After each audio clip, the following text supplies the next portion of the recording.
여러분 안녕하세요. 흥초입니다. 오랜만에 인사드리는 것 같은데 자 잠시만요. 이거 좀 지우고 오랜만에 인사드리는 것 같은데 오늘은 제가 현금생활 매뉴얼 북을 가지고 왔습니다. 제가 이 영상을 준비하게 된 이유는 제가 처음에 이제 현금생활을 하게 된 이유가 돈을 아끼려고는 절대 아니었고 그 영상에서 보면은 여러분들도 많이 접하셨을 텐데 이런 다이어리 예쁜 다이어리들로 이제 현금 생활하는 모습들이 재밌어가지고 현금 생활을 시작하게 됐어요. 그래서 그 영상들을 이렇게 보면서 뭔가 재밌어 보이기는 하는데 어떻게 해야 하는지 잘 모르겠더라고요. 그래가지고 되게 많이 헤매고 처음에 이제 제가 성격이 또 약간의 ADHD가 있어가지고 그거를 막 이렇게 정확하게 완벽하게 매뉴얼을 숙지하고 진행하는 데에는 저는 조금 어려움이 있더라고요. 그래서 처음에는 그냥 닥치는 대로 시작을 했거든요. 그래서 지금은 이제 저만의 방법들을 터득을 했는데 이 현금생활 현생이라는 게 사실 꼭 방법이 정해져 있는 건 아닌 것 같아요. 그래도 저와 같이 이제 처음에 영상 보고 너무 재밌어서 시작하려고 하는데 방법을 모르겠다라고 하시는 분들을 위해서 오늘 영상을 영상을 찍어봤고 그 제가 말씀드린 방법이 정답은 아니에요. 저처럼 이제 제가 가이드를 제시를 할 테지만 저처럼 하셔도 되고 또 저와 좀 다르게 현금생활 그래도 재밌게 하시는 분들도 많이 있거든요. 그래서 참고하셔가지고 본인의 스타일에 맞게 재미있는 현금생활 하셨으면 좋겠습니다. 일단은 이제 바로 또 본론으로 들어갈게요. 제가 그 이제 흥총이의 현금생활 매뉴얼북이라고 제목을 적어봤는데 현생하면서 기본적인 이제 가이드 앞서 말씀드린 것처럼 그걸 설명드리려고 합니다. 인덱스인데 목차죠. 일단은 현생이 뭐냐 이거부터 모르시는 분들도 있을 것 같아가지고 현생에 대한 정의를 알려드리려고 하고요. 그 다음에는 방법. 어머 지워졌어요. 그러면 현생을 어떻게 하는 거냐라는 구체적인 이제 방법 이게 제일 중요하겠죠. 그리고 세 번째로는 현생에 필요한 준비물 그래서 필수템도 소개하고 있으면 기분 좋은 템 이렇게 나눠가지고 소개하려고 합니다. 그 다음에 이제 후기인데요. 현생의 장점과 단점을 포함한 저의 소감 후기 처음엔 소감이라고 인덱스를 잡았는데 뭔가 수상소감 그런 느낌이어가지고 후기로 변경했습니다. 그러면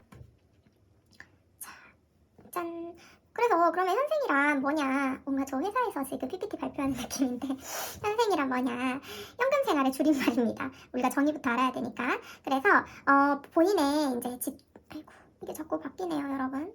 제가 아이패드를 잘 안 써가지고 여기서 이제 본인의 지출을 온리 현금으로만 생활을 하는 거예요. 그러나 상황에 따라서 조율은 얼마든지 가능하다.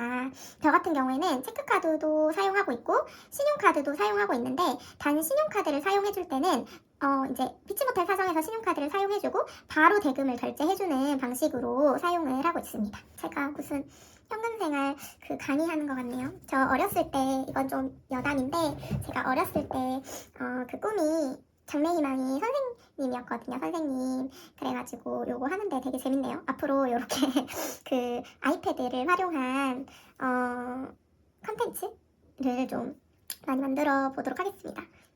너무 재밌네요. 자, 그 다음에 그러면 하우투 현생을 하는 방법이죠. 이게 사실은 여러분들이 제일 궁금해하실 영역인데 스텝 0부터 정해봤는데 이거는 저의 이제 그 뭐라고 해야 하죠? 저의 순서 방법이기 때문에 얼마든지 편의에 따라서 반영은 가능합니다. 첫 번째는 카드 값이에요. 사실 이게 이제 없으신 분들은 바로 현생을 시작하기에 너무 좋은 조건을 가지고 계시는 거예요. 이거 엄지척을 그리고 싶은데 어쨌든 너무 좋은 조건을 가지고 계신다. 그렇지만 저는 카드 빚이 있었어요. 사실 카드 할부 대금 이런 것도 다 빚이죠. 제가 카드 빚이 있어서 이거를 먼저 싹 갚아줬습니다. 근데 여기도 그러나가 항상 예외가 존재해요. 저희 PPT 저희 발표 자료에는 한 번에 갚을 수 없다면 한 번에 갚을 수 없을 정도로 카드값이 너무 많다라고 하면 어떻게 해야 될까요? 매월 나눠서 결제를 해주시면 됩니다. 요 카드값을 다 갚기를 기다리다가 나는 카드값을 다 갚은 다음에 현금생활을 시작할 거야 라고 하시면 저처럼 현금생활 시작이 한 7, 8개월 정도 미뤄질 수가 있어요. 왜냐하면 한 번 사용한 카드를 없애지 않는 이상 그 카드를 또 계속 쓰게 되거든요. 그리고 현금 생활을 직접 시작한 것도 아니기 때문에 기존 씀씀이를 좀 버리기가 어렵습니다. 그래서 매월 나눠서 결제를 해주고 대신에 이게 중요해요. 대신에 이후에 절대 카드를 사용하면은 안 되겠죠. 근데 저는 카드 사용하고 있어요. 대신 아까 앞서 말씀드린 것처럼 선결제 후 바로 대금을 결제해주는 방식으로 사용을 하고 있습니다. 그 카드값이 이제 월말에 쌓이지 않을 수 있도록 내가 정한 현금 안에서 카드로 결제해도 무방하다라고 알아주시면 될 것 같아요. 근데 이 신용카드를 완전히 이렇게 신용카드가 쭉쭉쭉 있다고 하면 신용카드 완전히 이렇게 잘라버리시는 분들도 있어요. 근데 저는 이제 그런 깡과 용기는 없어가지고 이렇게 진행해주고 있습니다. 자, 그 다음에 현생, 하우투 현생 스텝 1, 드디어 이제 스텝 1이죠. 나의 씀씀이를 체크하는 건데 이 씀씀이라고 하는 게 이제 제가 씀씀이라고 표현하긴 했지만 본인의 지출을 체크하는 거예요. 그래서 지출에는 크게 이거는 너무 많이 보셨기 때문에 간단하게 넘어갈게요. 고정비, 매월 같은 금액이 들어가는 고정비. 예를 들면 제가 이거를 보고 설명을 드리면 더 쉬울 것 같아요. 이 씀씀이 지출 체크를 하실 때 예전 영상에서 한번 보여드린 적이 있는데 저는 이렇게 이제 이거를 하나 구입을 했어요. 보면 여기에 이제 이게 고정 지출을 쓰는 칸, 변동 지출을 써주는 칸, 그 다음에 이제 저는 이제 이벤트비라고 이름을 붙였는데 그때 추가로 이제 들어가는 비용을 써주는 칸이 있는데 이렇게 이제 이거를 쓸 수 있는 이게 속지라면 속지죠. 속지를 구매를 했습니다. 그래서 제가 보니까 월세, 맞아요.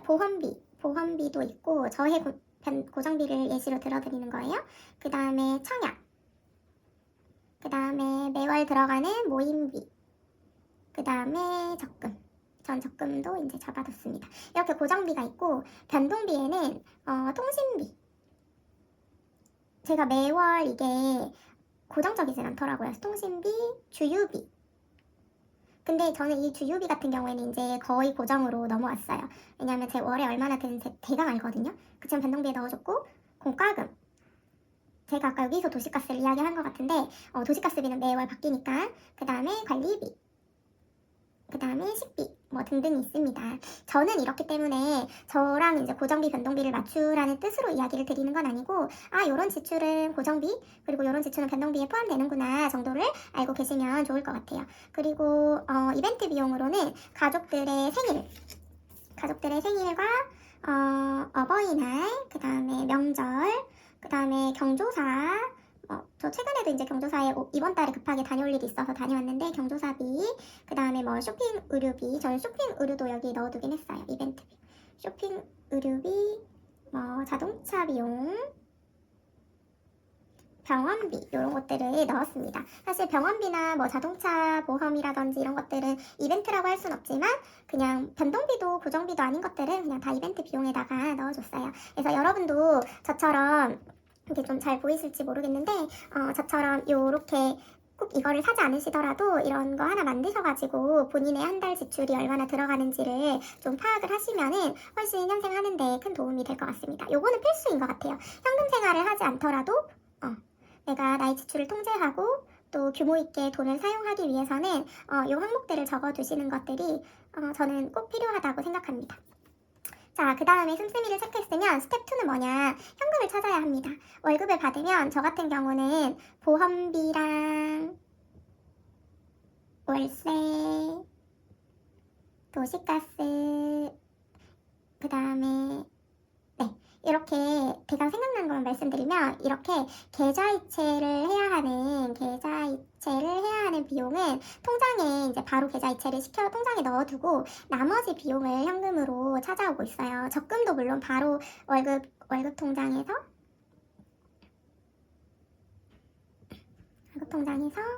이제 계좌이체 아니면 적금 통장 이렇게 옮겨주고 그 나머지 비용을 현금으로 찾아와서 스텝 3에는 월예산에 나누어 주는 겁니다. 그리고 저도 그렇고 현금 생활 하시는 분들도 그렇고 이렇게 월예산 바인더가 대부분 있으세요. 그래가지고 월에 내가 들어가는 돈들을 각 항목별로 나누어 주는 거예요. 생필품, 그 다음에 데일리 용돈, 주유비 이렇게 쭉쭉쭉 나누어서 월 예산에 넣어주고 있어요. 근데 이제 지금 월말이라서 원예산 바인더가 거의 다 비었는데 월급을 받으면은 이 바인더가 아주 이렇게 뚱뚱해질 정도로 이렇게 돈이 꽉 차거든요. 왜냐면 여기 이제 나의 한 달 예산이 다 들어있는 거니까요. 그래서 이렇게 원예산 바인더에다가 예산을 나누어 주는 거예요. 그 원예산 바인더 카테고리를 만들 때는 아까 보여드렸던 이 표를 참고하시면 되는데 이 항목 어쨌든 계좌이체로 들어가는 비용들이 있기 때문에 이 항목별로 모두 카테고리를 나눠서 만들어 주실 필요는 없고 본인이 좀 크게 쓰고 있는 예산들은 카테고리를 정해서 이제 그 공간을 마련해 주시고 나머지 비용들은 저 같은 경우에는 뭐 생일이라든지 이런 것들은 매월 원예산에 필요한 그 항목은 아니잖아요. 그래서 여기 ETC라고 보이시나요? ETC에다가 기타 비용으로 넣어주고 대신에 이제 그 좀 헷갈리니까 어떤 항목들이 있었는지 이렇게 써가지고 네, 넣어주는 편입니다. 그래서 제가 이제 그 기타 비용을 빼고는 생필품, 데일리 용돈, 주유비, 그 다음에 식비, 기타 비용 요렇게 5가지 항목으로 크게 나눠가지고 하고 있는데 이거는 이제 저의 예산이고 이거 저보다 이제 추가적으로 좀 들어가는 비용들이 있거나 항목들이 더 많으신 분들은 그 항목들을 만들어가지고 공간을 마련해 주시면 되겠죠. 자, 월 예산까지 저희가 이제 나눠줬는데 그 다음에는 주간 예산을 나누어 주는 거예요. 그 현금 생활 하면서 제가 제일 궁금했던 거는 다이어리가 저는 이제 월 예산 포함해서 바인더가 3개가 있거든요. 제가 궁금했던 건 저는 진짜 다이어리를 적게 쓰는 편이에요, 여러분. 그래서 이렇게 3개밖에 없는데 진짜 다른 사람들은 되게 많은 다이어리에 다른 분들은 막 이렇게 넣었다 뺐다 돈을 넣었다 뺐다 하는 거예요. 그래서 저게 뭐지? 무슨 의미가 있지라고 했는데 여기 이제 월 예산 나눠준 월 예산을 주간 바인더에 넣어주는 거예요. 월 예산 안에서 사실 이제 본인이 지출 통제가 잘 된다라고 하면 월 예산 안에서 이제 그냥 빼서 쓰면 되겠죠. 30에서 31일 동안의 비용들을 그때그때 빼서 쓰면 되는데 저처럼 지출 통제가 어려우신 분들은 주간 예산 그리고 더 나아가서는 일간이라고 하는 게 맞을까요? 일간 예산, 그러니까 일일 용돈 등을 정해가지고 지출을 해주시는 게 좋아요. 그리고 또 바인더가 이렇게 많으면 많을수록 그 현금 생활이 좀 재밌어지거든요. 왜냐면 저희는 지출을 통제하려는 목적을 가지신 분들도 있지만 이렇게 다이어리 놀이를 저처럼 하고 싶으신 분들도 있잖아요. 그래서 이제 주간 바인더까지는 만들어 주시는 게 좋습니다. 그래서 저의 주간 바인더를 잠깐 소개를 해드리면 짠! 이거는 제가 참고하려고 붙여놓은 거고 그 일요일 일간으로 이제 여기다가 써야 할 돈들을 넣어주는 거예요. 저는 이번 주에는 지금 월급 받기 직전이라서 돈이 없어서 거의 매일매일 돈을 다 써주고 있어요. 그렇지만 만약에 목요일에 예산을 10,000원을 잡았는데 10,000원 전체를 쓰지 않고 남았다라고 하면 그대로 넣어주시면 되고 만약에 6,000원이 남았으면 6,000원도 그대로 이제 그 해당 일자에 넣어주시면 됩니다. 그래서 이렇게 일주일에 대한 예산, 저는 수도세, 전기세 뭐 이렇게 한 달짜리로 나가는 비용들도 그냥 주간 예산으로 넣어주고 주간 예산 항목에 넣어주고 있어요. 그런데 이제 궁금하신 것들이 있을 것 같은데 근데 아까 보험료나 이런 것들은 통장에서 바로 계좌이체 한다고 하지 않으셨어요? 라고 하셨잖아요. 근데 왜 여기 바인더에는 속지가 있냐, 왜 여기 다이어리에는 속지가 있냐라고 물어보시는데 저는 이제 보험료도 그렇고 수도세도 그렇고 그냥 이제 그거는 빼고 현금 생활을 하면 좋겠지만 그냥 어쨌든 보험료도 저한테서 나가는 돈이잖아요. 그래서 그거를 좀 한번 체크해보고 싶었어요. 그러면 이런 돈들은 어떻게 체크를 하냐라고 했을 때 뒤에서도 설명을 드리겠지만 요런 귀여운 5만원짜리로 보여드릴게요. 이런 귀여운 그 페이크머니가 있어요. 그래서 제가 뭐 보험료가 한 달에 20만원이 나간다라고 하면 20만원을 계좌이체 통장에 넣어두고 페이크머니로 이제 여기는 채워주는 거예요. 그래서 보험료가 계좌이체 되는 날에 이 페이크머니도 같이 이렇게 빼주는 겁니다. 그러면 제가 이제 시각적으로 20만원이 나갔네 라는 거를 알 수 있기 때문에 저는 그렇게 사용을 하고 있고 이렇게 막 뭐 실제 돈도 아닌데 굳이 페이크머니까지 해서 넣었다 뺐다 하고 싶지 않다라고 하시는 분들은 저처럼 굳이 이 항목을 바인더에 넣어주실 필요는 없습니다. 이 속지는 없애주셔도 되고 근데 저는 이제 워낙 이렇게 뭔가 하는 이렇게 행동 어쨌든 그런 행동 그 다음에 페이크머니도 은행놀이 하는 것 같더라고요. 어렸을 때 은행놀이 많이 해보셨죠? 그런 느낌이어가지고 그렇게 진행을 하고 있지만 나는 이렇게 번거로운 게 싫다라고 하시는 분들은 그냥 이런 것들은 없애주셔도 됩니다. 그 다음에 생필품비, 그 주에 살 생필품비, 뭐 식재료비 이렇게 그 다음에 기타 예비비 취미 이렇게 해서 속지를 마련을 해줬고 주간 바인더예요. 그리고 앞에 영상에서도 말씀드렸는데 저는 이제 이 뒤에는 기존에 이 다이어리 살 때 줬던 거를 같이 끼워서 여기다가 이제 가계부를 작성을 해주고 있습니다. 여기까지 잘 따라오셨죠? 주간 바인더까지 나눠줬으면 그 다음에는 이제 저축이에요. 저축이라는 거는 제가 그 이제 남은 돈들을 남겨두라고 했잖아요. 남은 돈들은 그대로 그날 날짜에 돈을 넣어두라고 말씀을 드렸는데 이제 그 돈을 가지고 저희가 저축을 하는 거예요. 저축에는 목적 저축, 비목적 저축 이렇게 나눠져 있는데 뜻은 다들 아시겠죠? 목적 저축은 이제 목적이 있는 저축, 비목적은 목적이 없는 저축. 이게 무슨 설명인가 싶지만 바인더를 가지고 설명을 하면 더 쉬워요. 요 이렇게 귀여운 키링이 달려있는 바인더가 저의 이제 그 저축 바인더입니다. 지금 벌써 꽤는 아닌가? 어쨌든 좀 찼는데 저축 바인더를 보면 이 목적 저축과 비목적 저축 바인더를 두 개를 두시는 분들이 있어요. 하나는 목적 저축, 하나는 비목적 저축. 그리고 목적 저축 중에서도 뭐 이거는 이벤트 뭐 저축, 다른 거는 뭐 생활에 관련된 저축 이렇게 바인더를 여러 개 두시는데 저는 이제 그렇게까지 할 돈이 없고 일단은 너무 이렇게 많이 사고 싶지 않아가지고 요 목적 저축과 비목적 저축 모두 이 한 바인더에다가 하고 있습니다. 그래서 보시면 이거는 패션 뷰티와 관련된 거니까 저의 목적 저축 바인더겠죠. 목적 저축 속지겠죠. 그 다음에 여행, 페런츠데이, 벌스데이, 차량 유지비 이렇게 쭉쭉쭉 다 저는 목적 저축이에요. 해외여행, 그 다음에 이멀전시 비용, 그 다음에 이제 이거는 뒤에서 설명드리겠지만 저희 강아지를 위한 비용. 저의 비목적 저축은 유일하게 이거 한 장이에요. 지금은 비목적 저축 그러니까 이제 다이어리가 따로 필요 없는 거죠. 어차피 이거 한 장밖에 없으니까 저는. 근데 이 비목적 저축 속지가 하나가 있고 이게 저의 비목적 저축 전부입니다. 근데 저 말고 정말 이렇게 잘 규모 있게 하시는 분들은 이 비목적 저축에 대한 속지도 되게 많고 아까 말씀드렸듯이 다이어리도 이렇게 따로 마련해가지고 사용하시더라고요. 근데 저는 일단은 이 50만 원짜리 속지가 저의 비목적 저축의 전부이고 여기 뒤에도 청소기 사는 비용이에요. 그래서 이것도 목적 저축에 해당이 된다고 볼 수 있겠습니다. 제가 설명을 하나 까먹었는데 이제 여기 주간 바인더에서 남은 돈들을 이제 여기로 옮겨주는 거예요. 그래서 보면 내가 10,000원이 남았는데 이렇게 쭉 보다가 이제 어버이날이 얼마 안 남았으니까 그 10,000원을 어버이날에다가 저축을 해줘야겠다라고 하면은 요 속지에다가 저축을 해주는 형태가 되겠죠. 그래서 주간 바인더에 있던 남은 돈을 여기 저축 바인더로 옮겨오는 구조라고 보시면 될 것 같습니다. 제가 여기까지 설명을 했고 넘어가서 마지막은 바인더 폭파입니다. 저도 아직 폭파를 해보지는 않았는데 여러분 이거는 너무 제가 설명 안 해도 이미 많은 영상을 보셔가지고 감이 오시죠? 이 저축 바인더에 있는 돈들을 이제 다 빼가지고 어느 정도의 비용이 남았는지 한번 보는 건데 저는 언제 폭발을 할 수 있을지 모르겠어요. 사실 이제 저는 전체 예산을 다 폭파하는 것보다 그때그때 이제 한 가지 항목 한 가지 항목 이렇게 폭발을 하게 될 것 같은데 기대가 됩니다. 아직은 갈 길이 멀어요. 자, 그 다음으로는 이제 준비물인데요. 준비물에는 제가 아까 말씀드렸듯이 필수템이 있어요. 필수템이라고 하면 뭘까요? 바로 이 바인더겠죠. 바인더는 있어야지 이제 저축도 하고 예산도 나눠주고 하니까 저한테 이 필수는 딱 요 3개인 것 같아요. 월예산 바인더, 주간예산 바인더, 그 다음에 저축 바인더 이렇게 3개가 제가 생각하는 바인더의 필수 바인더이고 그 외에 이제 다른 또 바인더들을 준비하실 분들은 준비하시면 될 것 같습니다. 그 다음에는 이제 속지. 요 속지가 저는 필수템이라고 생각하는데 없어도 됩니다, 여러분. 그치만 제가 이거 최근에 받은 거라서 이따 소개해드리긴 할 건데 하나만 이제 설명을 드리면 이렇게 속지가 있어야 이거를 칠하면서 이제 이만 이렇게 색연필로 칠하고 사인펜으로 칠하고 하잖아요. 그러면서 사실 이 저축 현생에 꽃이 피는 거거든요.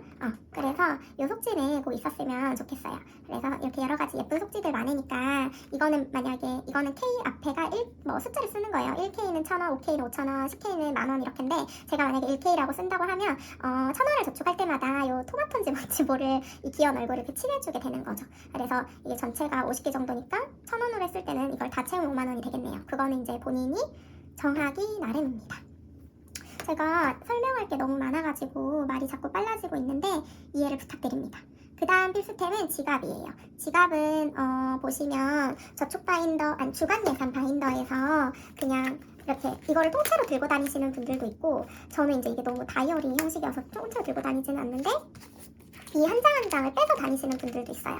그렇지만 저는 그냥 여기서 하루 예산을 꺼내가지고 제가 기존에 쓰고 있는 지갑에다가 이제 제가 하루 용돈이 10,000원이거든요. 10,000원씩 옮겨주는 편입니다. 그리고 마지막 필수템은 누가 뭐라 해도 현금이겠죠? 네, 이렇게 해서 필수템 4가지, 1가지, 2가지, 3가지, 4가지로 정리를 해봤습니다. 앞에서 있으면 추가템, 있으면 기분 좋은 템입니다. 첫 번째는 키링. 저도 이번에 하나 구매하고 한번 소개드린 영상 찍었잖아요. 이렇게 다이어리에 키링을 달아주면 기분이 매우 좋습니다. 자, 그 다음에는 계산기인데요. 계산기도 우리 또 현생러들 계산기 예쁜 거 필요하잖아요. 저는 쿨킬러 계산기를 사용을 하고 있어요. 그래서 이렇게 소리 좀 듣고 가실까요? 이렇게 기분 좋은 계산기 하나 있으면 현생이 더욱 즐거워집니다. 자, 그 다음에는 페이크 머니는 아까 설명을 드렸던 것 같고, 현금 거치대. 저 이번에 현금 거치대 샀거든요. 현금 거치대에 이렇게 해가지고 없으니까 불편하더라고요. 그래서 이렇게 1,000원, 5,000원, 만원, 5만원 이렇게 꽂아가지고 현금 예산 나눌 때 사용할 수 있는 그냥 아크릴 거치대를 하나 샀습니다. 자, 그 다음에는 현금 영수증 카드. 이거 모르시는 분들이 꽤 있으시더라고요. 저는 이제 사업자는 아니기 때문에 개인용으로 발급을 받았고, 현금 영수증 할 때마다 핸드폰 번호를 눌러야 하잖아요. 근데 이제 그러지 않고 이 카드만 내면 그냥 이거를 이렇게 긁어가지고 현금 영수증을 적립할 수 있는 현금 영수증을 발급받을 수 있는 카드입니다. 이거는 제가 다음에 그 다른 영상에서 한번 소개 드릴게요. 발급받는 방법이라든지 사용하는 방법이라든지 이런 것들은 따로 다룰 거고, 요거는 저의 추가템으로 넣어뒀습니다. 자, 마지막으로는 돼지 저금통. 흥청이가 좀 벌써 무거워져가지고 흥청이와 망청입니다. 애들이 이제 배부름의 정도가 다르긴 한데, 저는 동전은 따로 뭐 저축 바인더에 넣지는 않아요. 그 동전 넣으면 막 줄줄 새고 그래가지고 번거롭더라고요. 그래서 이렇게 귀여운 애완 돼지를 그냥 받아가지고 키우고 있습니다. 저희 반려돼지도 한쪽으로 치워두고, 이렇게 해서 이제 여러분들도 현금 생활을 하시면 좋을 것 같고, 제가 다 소개드렸죠. 이게 저의 이제 추가템이고, 한 가지 빠진 게 있는데 바로 클립입니다. 클립. 저는 이거 다이소에서 구매했는데 아직도 많이 남았고, 근데 이게 좀 녹기 쓸긴 하던데, 어쨌든 이제 예쁜 클립이 필요한 이유는, 또 눈사인이 있는 분들은 보셨겠지만 이렇게 속지가 있는데 지퍼백은 상관없어요. 다치니까. 근데 아까 제가 그 강아지 항목에 이게 클립이 없으니까 이렇게 돈이 자꾸 나오거든요. 말한 김에 하나 꽂아줄게요. 그래서 클립으로 이렇게 해서 이렇게 꽂아두면 돈이 밖으로 떨어지거나 그럴 일이 없어서 클립은 꼭 예쁜 걸로 하나 사주시면 좋을 것 같아요. 근데 이 클립 같은 경우에는 시간이 지나면서 조금 변색이 있는 것 같아요. 이런 거 없는 걸로 사면 더 예쁘시겠죠? 그래서 예쁜 클립으로 하나 장만을 해주시면 되겠습니다. 자, 드디어 대망의 마지막 후기인데요. 장점하고 단점입니다. 장점은 제가 이제 일단은 2개월밖에 되지 않아서 그걸 좀 감안하고 들어주셨으면 좋겠어요. 왜냐면 2개월 경험하고 나서 이야기하는 장점과 단점에 얼마나 깊이가 있는지는 잘 모르겠어서, 저보다 훨씬 더 경력이 많고 오래 경험하신 분들의 이제 후기들도 많으니까 그런 것들도 함께 참고해 주시면 더 좋을 것 같아요. 장점 같은 경우에는 나의 지출을 좀 통제할 수 있다? 그리고 물건을 살 때 되게 여러 번 생각하게 되거든요. 왜냐하면 어쨌든 정해진 예산 안에서 소비를 해야 하니까, 물건을 사거나 아니면 하다못해 이제 카페에 가는 것들도 쉽게 지출을 하는 게 아니라 나의 행동에 대해서 2번, 3번 곱씹어보고 그 지출을 한다는 점에서 되게 좋은 것 같고, 그렇기 때문에 이제 불필요한 지출들이 없어지고, 또 내가 지출한 것들에 대해서 굉장히 많은 애착과 애정을 가지게 되더라고요. 그래서 되게 건강하고 기분 좋은 소비를 할 수 있다는 게 장점인 것 같고, 한 가지 예시를 들면 저는 카페에 가는 거를 되게 즐겨 했거든요. 근데 뭐 커피를 너무 먹고 싶어서도 아니고 카페 분위기도 아니었고, 지금 생각해보면 그냥 습관이었던 것 같아요. 그냥 밥 먹고 습관적으로 뭐 스타벅스나 아니면 다른 카페 가가지고 결제하고, 제가 카페 막 예쁜 카페를 즐기는 스타일도 아니고 또 막 그런 데 가서 사진 찍는 뭐 그런 걸 좋아하는 것도 아니거든요. 그냥 말 그대로 습관이었는데, 지금은 이제 그 지출을 통제를 해야 되다 보니까 제가 별로 즐기지 않는 것들에 대해서는 잘 지출 안 하려고 하는 것 같아요. 그래서 습관적으로 했던 카페도 많이 줄었고, 또 대신에 정말 커피가 먹고 싶을 때, 그리고 정말 뭐 누군가랑 이야기를 나누고 싶을 때 카페에 갔을 때는 진짜 기분이 너무너무 좋더라고요. 그래서 되게 행복의 가짓수가 많아지는 느낌?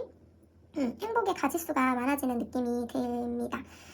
여기까지가 이제 지금 떠오르는 장점인 것 같고, 단점은 사실 저는 지금까지는 단점은 모르겠어요. 단점은 없는 것 같은데, 굳이 이야기를 해보자고 하면 가끔은 신용카드를 써야 될 때가 있어요. 왜냐하면 같이 이제 직원이랑 같이 밥을 먹었는데 따로 이제 더치페이 하기가 좀 번거로울 때는 현금을 이제 좀 제가 다시 주기가 그러니까 직원한테 제가 신용카드로 한 번에 결제하고 카카오페이로 이제 현금을 받고 있는데, 그럴 때 이제 신용카드로 결제를 하면 제가 대금을 바로 갚아주는 편이라고 했잖아요. 그러다 보니까 그날 저의 이제 지갑에 있던 이 10,000원을 10,000원 중에 내가 5,000원을 커피를 사 먹었다고 칩시다. 그러면 이제 이 5,000원을 다시 체크카드로 넣어주고 이 체크카드에 있는 돈으로 신용카드 대금을 결제를 하는 거예요.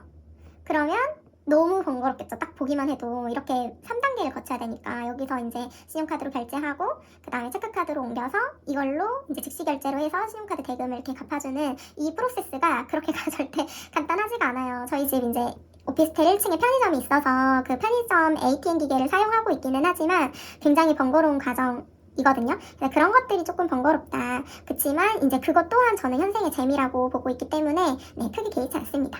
제가 느꼈던 단점은 지금까지는 현금생활의 단점은 그 정도인 것 같고 네, 장점과 단점까지 소개를 드려봤습니다. 일단 오늘 이제 현금생활 매뉴얼북에 대한 저의 설명과 영상 내용은 여기까지였고요. 여러분 오늘도 이제 지금 화요일 이에요. 그래서 아직 일주일이 많이 남아가지고 한창 열심히 달리고 계실 텐데 이제 힘내라는 말은 제가 별로 좋아하는 말은 아니어가지고 그냥 화요일이지만 또 지칠 수도 있고 너무너무 행복하게 보내시고 계시는 분들도 있고 뭐 여러 가지 삶의 그런 모습들이 있겠지만 남은 시간들도 잘 이렇게 삶을 살아가셨으면 좋겠고 저는 이제 다음 영상에서 다시 인사드리도록 하겠습니다. 네, 지금까지 시청해주셔서 감사합니다. 흥총이었습니다.